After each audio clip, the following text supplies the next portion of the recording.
Yeah, Your Excellency, my name is Leo Atakpu. I work for African Network for Environment and Economic Justice, ANEEJ in Nigeria. I'm also part of the CSO FfD mechanism. For us, civil society, early signals from countries undertaking the INFFs show that further promotions of the INFFs is problematic until some key concerns that we have spotted are addressed. I will make 4 quick points to buttress what this would mean. First is the changing the discourse on the role of INFFs in financing for development. The paramount importance of tackling systemic global economic issues must be recognized and addressed with urgency. The UN member states and international organizations should never present INFFs as a solution to financing challenges in countries in the global south, without also explicitly recognizing that these countries face structural constraints which cannot be solved at national level in isolation.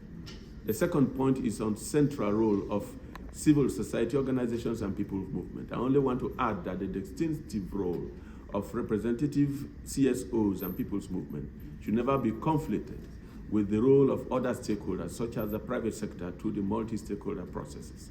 Thirdly is the enabling free choices on whether and how to implement the INFFs.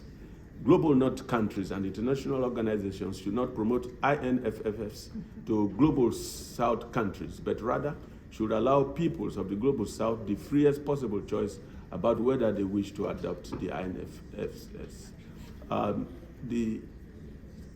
Mr. Chena earlier on in his opening had alluded to the fact that 86 countries are already undertaking the INFF's implementation. I like to point that the 86 countries are in the Global South and none from the Global North. I also want to say that in particular, development partners should not offer funding for INFF development without also offering the options of funding for alternative initiatives better suited to local circumstances and priorities, such as the South-South capacity building or initiatives that do not focus on capacity building at all.